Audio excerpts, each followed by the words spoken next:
আসসালামু আলাইকুম। কেমন আছেন সবাই? আশা করি যে যেখানে আছেন সবাই ভালো আছেন। আবারও একটি নতুন ব্লগ নিয়ে চলে এসেছি আপনাদের মাঝে। আমার আজকের ব্লগে সবাইকে স্বাগত জানাচ্ছি। আমি এখন আছি আমার ফুপুদের বাসায়। তো আমার মেজো ফুপুদের বাসায় আমি বেড়াতে এসেছি। আমার ফুপুতো ভাই হচ্ছে বাইরে থাকে, তো ও হচ্ছে চলে যাবে, ওর যাওয়ার সময় হয়ে গেছে। তো তার জন্য ওর সাথে দেখা করতে চলে এসেছি। তো ওরা অনেকবারই আমাকে আসতে বলেছে, কিন্তু আমার সময় হয়ে ওঠেনি। তো এবার যেহেতু আমার ফুপুতো ভাই বাইরে চলে যাবে, তো তার জন্য ওর সাথে দেখা করতে এসে আর পারলাম না। তো এটা হচ্ছে আমার ফুপুদের বাসা। তো চলুন দেখি কে কি করতেছে, তো আপনাদের সাথে একটু শেয়ার করি। আর ব্লগের শুরুতেই একটি কথা না বললেই নয়, যারা আজকে আমার নতুন বন্ধু আছেন তারা অবশ্যই আমার চ্যানেলটি সাবস্ক্রাইব করে দিবেন আর পাশে থাকা বেল আইকনটি ক্লিক করে দিবেন। এই তো আমার ফুফুতো বোন হচ্ছে রান্না করতেছে। তো মাংস টাংস রান্না হয়ে গেছে, খিচুড়িও রান্না হয়ে গেছে। তো ও এখন খিচুড়িটা চুলায় বসিয়ে রেখেছে।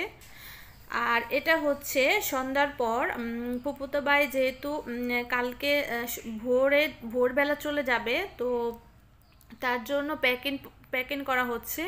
এই যে কিছু খাবার দাবার আর ওর জন্য প্রয়োজনীয় কিছু জিনিসপত্র, এগুলো প্যাকিং করে দেওয়া হবে। তো আমার ফুপুদের ফ্যামিলি হচ্ছে খুবই ফরহেজগার ফ্যামিলি। তো আমার ফুপা হচ্ছে জামাতি আর আমার ফুপার ভাই হচ্ছে মাওলানা। তো এ বাসার কোনো মেয়েদের সাথে আমি আপনাদেরকে পরিচয় করিয়ে দিতে পারবো না, কারণ ওরা ফেস দেখাবে না। তো যার কারণে আমি কাউকে দেখাতে পাচ্ছি না। তো অনেক দিন পর এসে খুবই ভালো লাগতেছে, আনন্দ লাগতেছে। তো সবার সাথে খুবই মজা করতেছি। তো আমাকে পেয়ে সবাইও খুব খুশি, কিন্তু আমি কোনো কিছুই আপনাদের সাথে শেয়ার করতে পারছি না, কারণ যেহেতু এরা হচ্ছে খুবই ফরহেজগার ফ্যামিলি। তো মহিলারা কেউ ফেস দেখাবে না। তো যার কারণে আমি তাদেরকে পরিচয় করিয়ে দিতে পারছি না। তো এই তো সব কিছু প্যাকিংপত্র হচ্ছে। এই যে এখানে খাবার দাবার সব আর আরও প্রয়োজনীয় জিনিসপত্র প্যাকিং করে গুছিয়ে রাখা হচ্ছে লাগেজে। ফুফুতো ভাই হচ্ছে অনেক ভোরবেলা বাসা থেকে বের হয়ে যাবে, তাই ওর যাবতীয় কাজকর্ম এখন রাতের বেলায় সব কিছু করে রাখা হবে। তো একে একে ওর সব কিছু গুছিয়ে রাখা হচ্ছে। তো অনেক আনন্দের মাঝেও সবার মনটাও একটু খারাপ, কারণ ও চলে যাবে।